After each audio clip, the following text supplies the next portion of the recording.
Hi guys, I'm TJ and you're watching the Asia Motorsports Hour.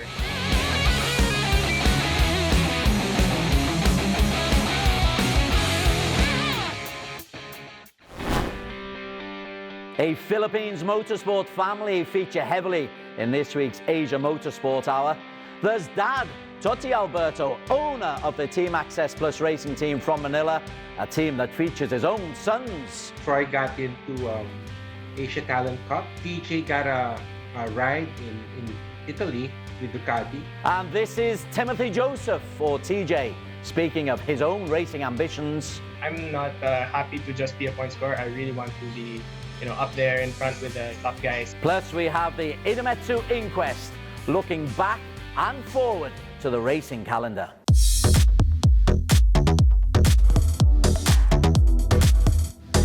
Timothy Joseph Alberto, better known as TJ, is one of the few Filipino road racers who've taken their skills beyond the Philippines. The two-time intermediate Philippines national champion spent a season racing in Italy and followed that with a campaign at world level, racing at Superstock 1000, where he was regularly challenging for a top 10 slot. In 2021, with the support of Access Plus racing team, TJ is preparing for his third season with the Asia Road Racing Championship. And TJ, welcome to the Idemitsu Asia Motorsports Hour. First question, what are your realistic ambitions for the Asia Road Racing season in 2021, still riding the Ducati? Hi Des, yeah, it's great to be here. Great to see you again. So 2021 will be the third season. We had a shortened second season in 2020. So I'm going to be riding again with the same team as last year, the Access Plus Racing Ducati team sponsored by Okada Manila. With a good season in 2019, it was just the first year for not only me, but also the whole team. I'm really looking forward to continue to improve on what we've learned and hopefully get closer to the podium. How competitive can you be? Because on the Ducati, the team hasn't got a podium. I think your best position was you got a 7th or 6th or 7th. So how competitive can you make this bike? Despite the situation last year and this year with the COVID, we actually think that we're on a better foot for 2021 as we've been focusing on developing the bike. We've had some struggles in terms of the electronic side of the bike. The chassis side, we've understood it quite well, but we're lacking on the electronics in 2020. So we're focused now on upgrading the electronics of the bike so that we can get a better result for the coming season. I just want to take you a little bit back in your career. You spent a season racing in Italy and then in World Superstock. What lessons did you pick up in those 2 seasons abroad? Yeah, well, in my first season racing in the Italian Superbike Championship, that was in 2017. I was quite young. I was still, I think, 18. So I just came off the Philippine Championship, and as a young rider, it was really an eye-opener to be riding with top Italian riders who some of them were ex-World Superbike riders, some even like Michele Piro is a MotoGP test rider. So the level was very, very, very high, and it was really my first experience racing outside of my country. So it was quite an eye-opener, and it's also quite a humbling experience because racing just in the national championship, I know that I can win, I can get podium quite easily. But racing there, I was, really 3-4 seconds back on my first race, I remember. So it was such a great experience, and I learned so much. You mentioned the Philippines Championship is competitive, the likes of Watanabe, Razulio, yourself, of course. Why don't we see more Filipinos do like you did and go and try your hand abroad? Yeah, it's also a shame because we have quite a lot of good Filipino riders, and unfortunately, those guys who I've raced with in the Superbike class, they're the last generation from me, so they're a little bit older than me, and unfortunately, they weren't able to get the chance to race in the Asia Road Racing Championship, for example. But it's good that now we can see other riders, such of course my brother Troy, McKinney Calpaz. Also, some of the guys in the underbones, that we're starting to see a lot of new Filipino and young talent in the Asia Championship. So I'm really happy to see that. You mentioned your brother Choi, and your dad, of course, is the team owner and team manager. It's very much a family affair. How competitive is it between yourself and Troy? Oh yeah, it's really competitive. I mean, before I left for the European circuits, we would compete together in the national championship in the superbikes. So if they say that your teammate is your number one competitor, your brother is even more so. I mean, from the minute we wake up when we go training, whether it's on the bicycle or on the motocross track, of course, it's a competition every day. So it was also good training, not only for him and also for me, but it was a good way to accelerate our training or improvement in the sport. I look forward to seeing how you both compete in the Asia Road Racing Championships. But how are you preparing, both mentally and physically? And when was the last time you were able to get on a bike? Well, as you know, it's been more than a year since the last Asia Road Racing event. But luckily, we've been able to do some track days. No real racing, unfortunately, here in the Philippines right now. But we've been able to do some track days. We know that that's not a replacement for real racing, but it's still a good way to get the feet wet, start to get the gears turning again, because after a year of without racing, you can get quite rusty. But it's been actually quite okay with this pandemic. I've had a little bit more time to train with my university moving on to online, so I'm able to get a little bit more hours of training in the week. So I'm feeling quite ready for the season. I'm looking forward to making the most out of the training that I've been doing this past year. What is your realistic racing ambition, TJ? Are you good enough to win at Asia level and to genuinely compete at world level? Yeah, when I was doing the European Superstock, the level there was quite high, and I would get into the almost into the top 10. I would be consistently scoring points. In the Asia Road Racing, we have a little bit of a smaller grid, so it's not too difficult for me to score points, but I'm not happy to just be a point scorer. I really want to be, up there in front with the top guys, like of course my teammate Federico, and of course with Zach Juan, Brock Parks, all those guys who are reaching the podium level. But if I get into the top 5, of course, first, that's my first goal. And then if I can get into the podium with our team, which is basically like a home or family team, that would be a really good achievement for me. TJ Alberto from Access Plus Racing, Okada, Manila.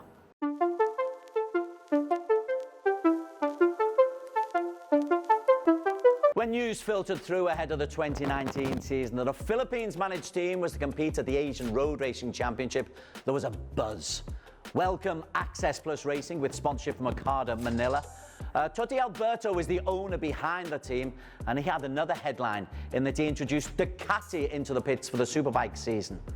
In that 2019 campaign, TJ Alberto and Jonathan Serapica, and later Italy's Federico Sandi, accumulated a respectable 94 points. Even better, Lorenzo Zanetti picked up a 4th place finish in the one race in 2020.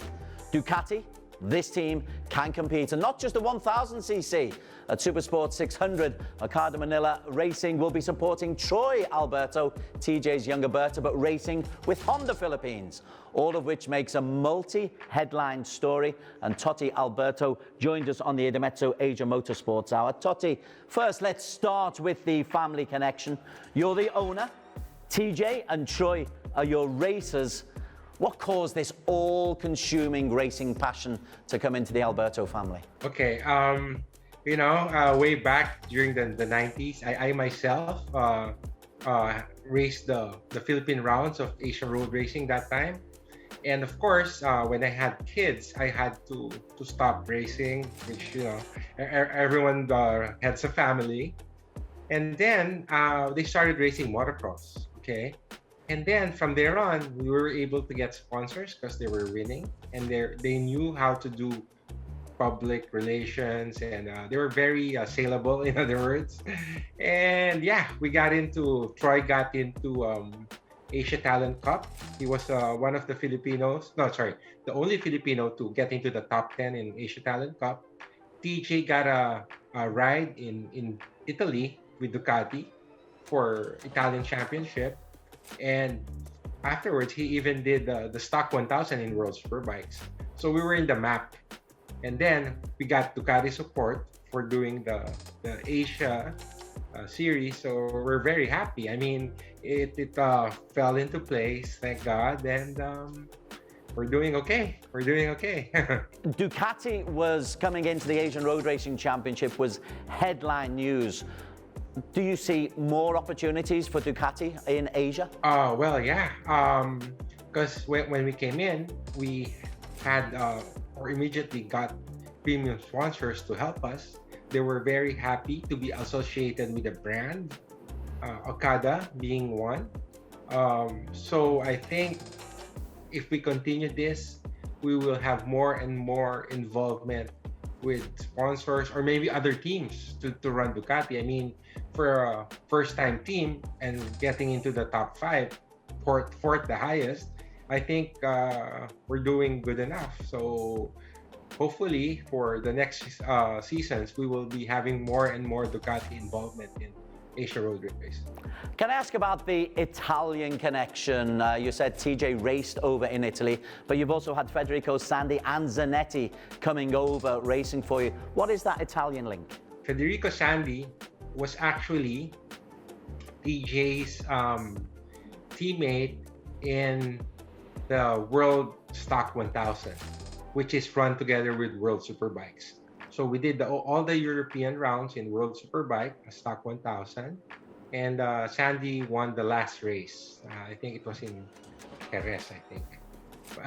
But anyway, what happened was we got partial Ducati sponsorship to be able to join that. And then if you know Sandy, he was rider coach to World Moto2 champion for Italtrans. So Italtrans is also our sponsor way back in Italian Superbike. So it's all interrelated. So we're very happy to be given that window or that opportunity to have sponsors in an international series. And we were able to bring them to Asia.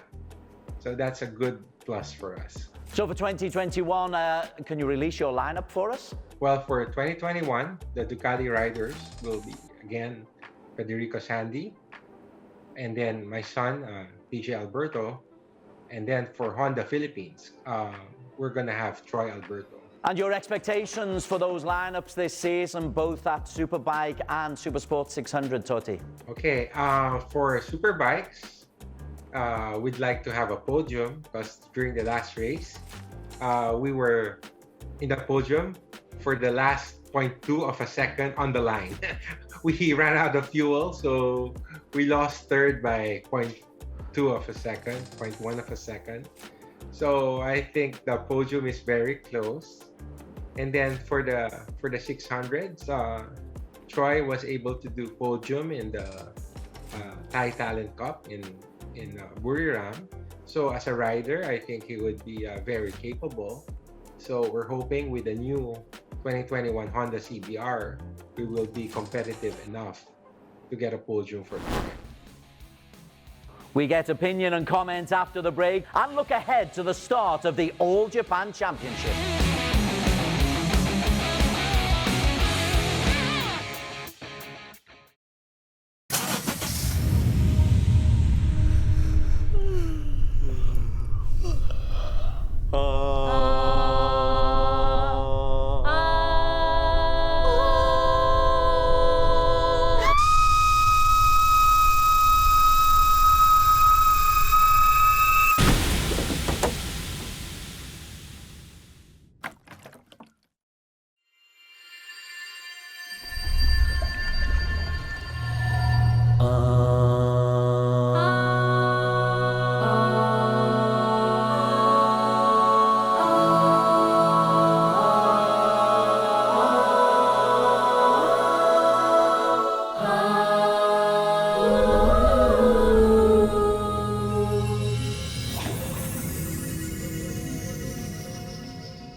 Very warm welcome back to the Idemitsu Asia Motorsports Hour. Straight on to the Idemitsu Inquest, where we look back at racing that has taken place over the weekend just gone and look forward to next week. The director of TWMR, Ron Hogg, is alongside me to talk us through. And first topic is MotoGP, Ron, where Nakagami non-classified in MotoGP itself, and Moto2 problems both for Somkiat and also for Hafiz, neither able to finish the race. Yeah, it's a long season. I think it's the first race. I think Somkiat was doing quite well, and he was in the points fighting between 10 and 15. And I think there was an incident where he was bumped off, and probably in his eagerness to get back into the points, made a mistake. I think it was like the second last lap or something of that sort. I think with Hafiz, he's with a new team, new chassis as well. He will need time, and from the testing season, we could see that he was every day improving with the bike. So we'll see. It's a long season, 20 more races to go. We hope for the best for them. But I'm expecting Somkiat to be sort of in the points always this year. Into Moto3, Andy Farid, another one who finished the race but down in 21st place. Are we expecting better from the Indonesian? I think with Andy, because he's just moved back from Moto2 to Moto3, and it will take some time to get back used to that speed. They feel that he's a much better rider in Moto3, and if you look at the lap times, he's not way off. You know, it's just a question of improving here and there a little bit for him to be more competitive. So I expect Andy to be in the points as well.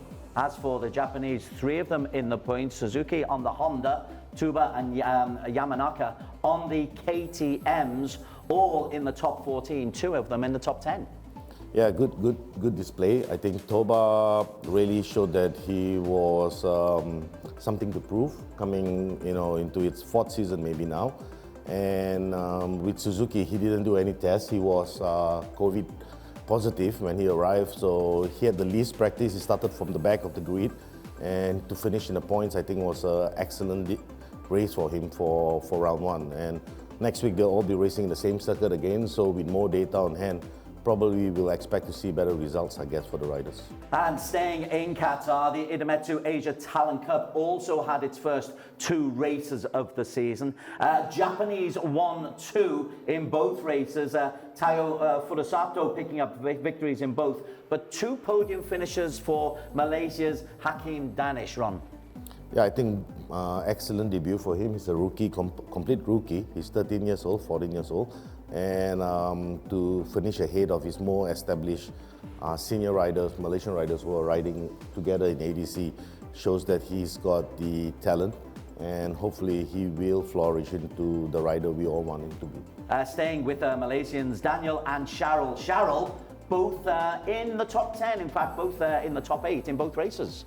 Yeah, I think both Daniel and Cheryl performed quite well as well. Again, in this particular class, with all the bikes being the same, the riders need to strategize their attack mode, when to attack, when to follow. I mean, we had the first guy who literally rode on his own, but it was a tough battle between the 2nd to 8th position in that sense. So again, it's the first race. Next weekend, we'll see again if they can keep up that consistency. And I think for a championship, you need to have that consistency to be in the top 3 at the end of the season. For Indonesia, Herlian Dandi, not a great performance for the Indonesian racers. 2 top 11 finishes. Should we be expecting more? I think so. I think they qualified 2nd on the grid or 3rd on the grid. They were fast, but maybe in race 1 there was a rash mistake. He was trying to follow the leader and he crashed out and took out another guy.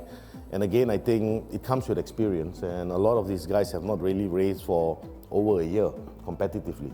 So you give them time, and we'll be able to see if these riders can perform. Moving further north, up in Motegi, the All Japan season is close to starting. They had a testing weekend at Motegi where there were 3 days of testing. Ron, talk us through testing and what teams and riders are hoping to get out of the 3 days. I think with testing, it's very important for teams to get data. And basically, it's all about getting the best setup for the bike to prepare them for the race weekend. So there are many things that you can't do during a race weekend because you've got limited practice, limited tire that you can utilize, and more importantly, weather. So when it comes to testing, it's an opportunity to try all kind of possibilities, long runs, short runs, attack mode, and I think testing has become so important. I mean, you see it in all championships. With testing, they are able to bring this data to perform the best during the race weekend. 7 venues in the All Japan Championship. They'll be starting at Motegi, but it's arguably the peak, the creme de la creme of Asian road racing. Yeah, the All Japan Championship has a rich heritage. I think it's been around for more than 40 years or so. It's produced countless brilliant riders, over the years. And I think it's going through sort of a transition stage at this moment because the world of motorsports has changed tremendously. It's all very world championship at this moment. And you don't really have solid national championships around. I think All Japan is one of that you can look up to. And they've tried to change the classes as well. So they started ST1000 last year, which is the class we run in the Asian Championship and we follow closely. And we are hoping that the championship can continue to produce more riders because you really need a national championship. And more importantly, there's only so many riders that can go on to the next level. But you need the industry to keep booming. So the national championship is very, very important. One little tweak that they have done, though, they've changed the numbering system. We're so used to riders being able to take their numbers wherever they go. In the All Japan, they've now said you're on last season's positions. It used to be the case, back in the 80s where riders in the top 10 position, and it's still in the championship regulation. Riders for the Asian Championship, the first 10 riders can choose that number or choose their own number. So I feel this is, for some particular reason in Japan, they've decided to go back to this ruling. Perhaps, I think from a very simple perspective of informing the public, when they look at these are the top 10 guys from last year, just looking at the numbers. Not everybody knows this guy is 22, this guy is 25. So it's not a wrong thing, I feel. But, again, anytime you make a change, there will be an uproar. Round 2 of Malaysia's Capri Championship takes place this weekend at the Sepang North Circuit. They were at the South a couple of weeks ago. Ron Hogg, once again, the Capri, so important in developing local talent. Yes, it's the main national championship that we have in Malaysia. It's very important to ensure it continues on a competitive level and to have all its support. It's been the main platform in providing all the Malaysian riders that we have moving forward. In round 1, Muzakir won his first race after 10 years of trying. That shows that there is quite a depth of talent in this championship. Well, I think with the races now organized at Sepang in a full circuit, I mean, we've seen this in underbone racing in ARRC where it's all bunched up together. They're all pretty much 1 to 15 within a second. And again, I think it's strategy. Even in the Asian Championship, even though the races are so close, finally, if you look at the winners, it's always about the same guys. So I feel there is, it's a mental barrier for Muzaki to have done it, and maybe he will go on stronger after this to produce more such results for the team. In the 125cc category, though, last year's champion got off to a winning start. Shafiq Grosley showed real form. He was a dominant performer in 125 last week. I think with Shafiq as well, he's now probably coming with the positive vibes of winning the championship from last year. So he was very much in control of the race. It was very close, but finally, at the right moment, he managed to make the decisive attack to have that gap to finish first. So again, he's, in my opinion, a very aggressive rider. So again, hopefully, let's see what he does for the season. Thanks to Ron Hogg. That's the analysis of what's coming ahead in the week. We will have highlights of Capri in next week's show and the start of the All Japan Championship. You are watching the Idemitsu Asia Motorsports Hour. After the break, we look back at the moment Asia Road Racing was warned that they have to take the challenge from the Philippines seriously.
talked a little bit about MotoGP technology, but Ducati have just taken another step forward. Let's have a look at the V4R Panigale. This thing really is straight off of a MotoGP race circuit. It's got a V4 engine, the only V4 here in the paddock, and it is just built for speed. And we're going to go further down to new face in the ASB 1000 grid this weekend, all the way from Italy, Lorenzo Zanetti. Lorenzo, your first weekend here with the Asian Championship, how has everything been going with the team? Yeah, it's not too bad. Of course, I need to learn the new tire and electronic standard system, because in Europe I race with a superbike. I'm a test rider with the superbike spec, so it's a little bit difficult to adjust the setting for the electronic standard. There is a big gap compared Yamaha and BMW, but so anyway the engine is strong, so maybe if the weather is still dry, I think we can fight for the podium. I hope so. On the next row behind them, you've got TJ Alberto. We saw his brother Troy racing in the previous race in the 600cc. TJ is in his second season as well. He is on the other Ducati, teammate of Lorenzo Zanetti. The lights go on, and when they are off, we will be underway for a 12-lap race, and Reiterberger is off to a very good start.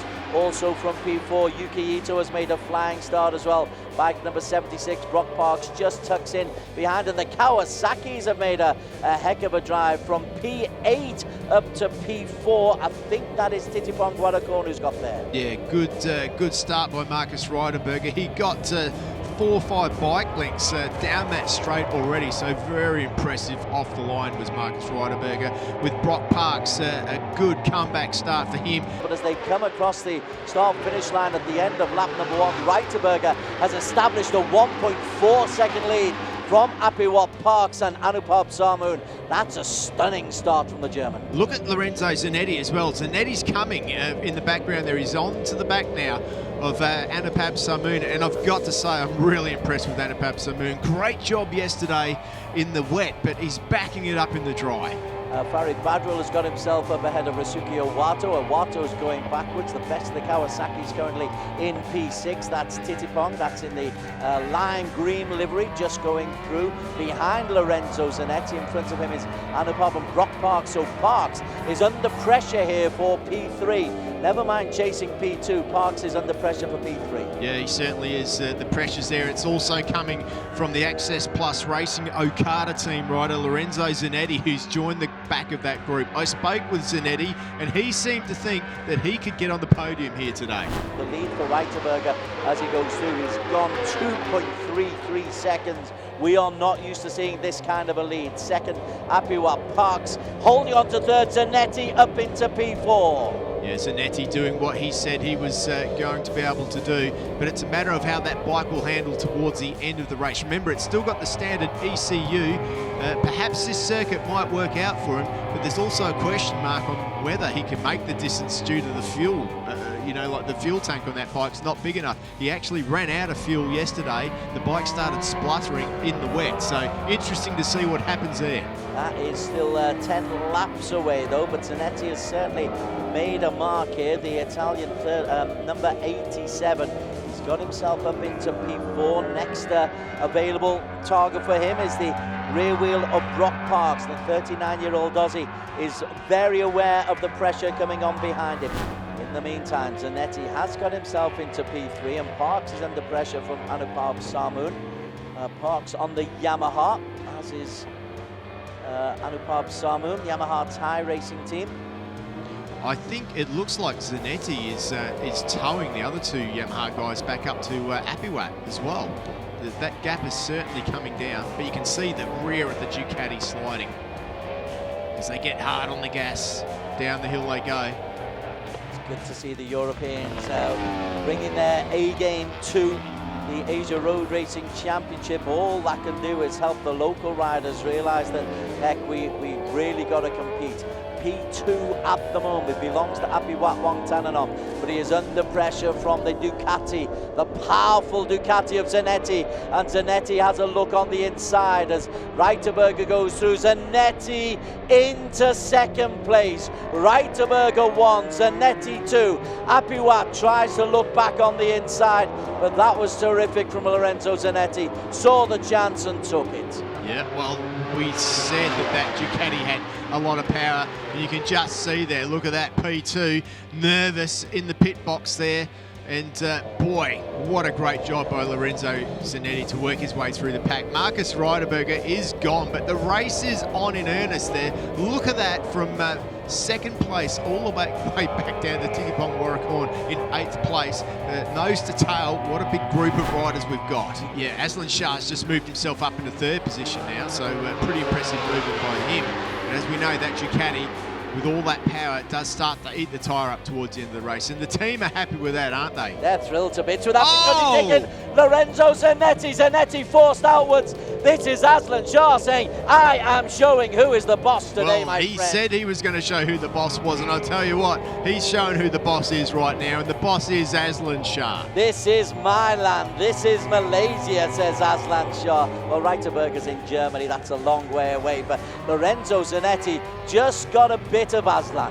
And Apiwat's gone back through now. Apiwat wants a little bit of action as well, as Anupap Samoon's also got past Brock Parks there. Brock Parks is struggling back down there in about 6th position at the moment. Well, you did say that Zanetti might begin to struggle a little bit on his soft compound back tyre. The medium compound will wear a little bit, but surely it's a bit early in the race for Zanetti to be feeling the impact of those soft. No, I think what it is that Ducati makes that much power.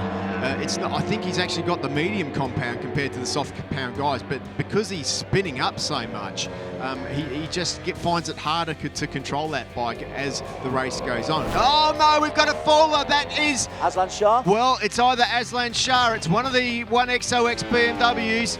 One of the 1X, it can't be the leader. That's Aslan Shah. Aslan Shah goes out, frustrated with himself.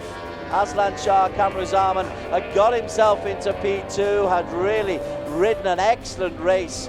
It would have been sensational if it was Reiterberger, but Reiterberger has been absolutely perfect so far. It means that Apiwat Wongtananon will move into P2 and he'll drag Zanetti up potentially to a podium place. You spoke too soon about that BMW one. Oh, another faller. That Zanetti's gone down. Zanetti's gone down on the last lap.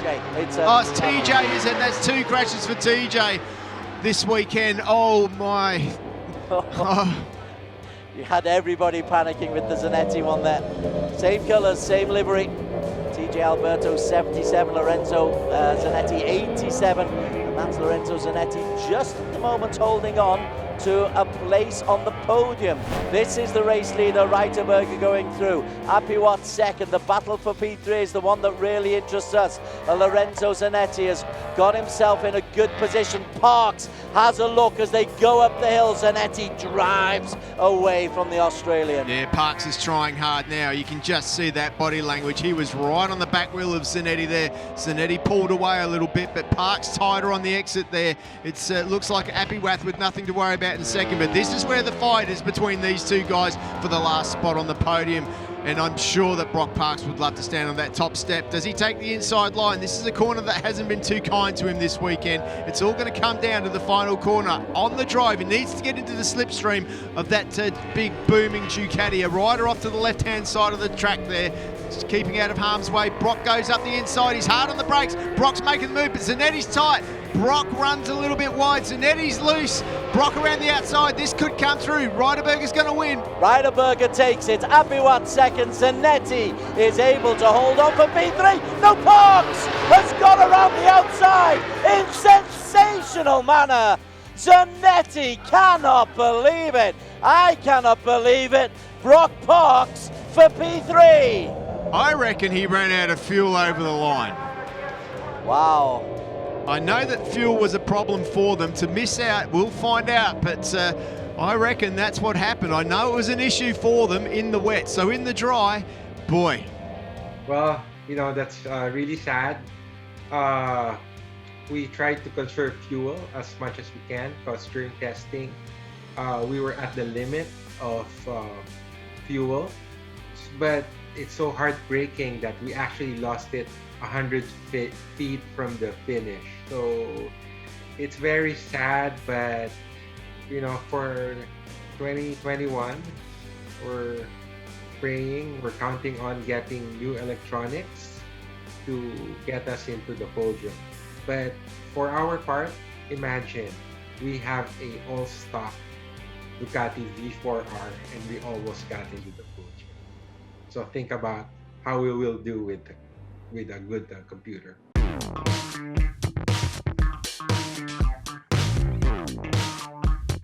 10 questions now with TJ Alberto. TJ, what is your first memory of racing? My first memory of racing is in motocross for sure. I started as a junior, 4 years old. So good times. What is your best favorite racing memory?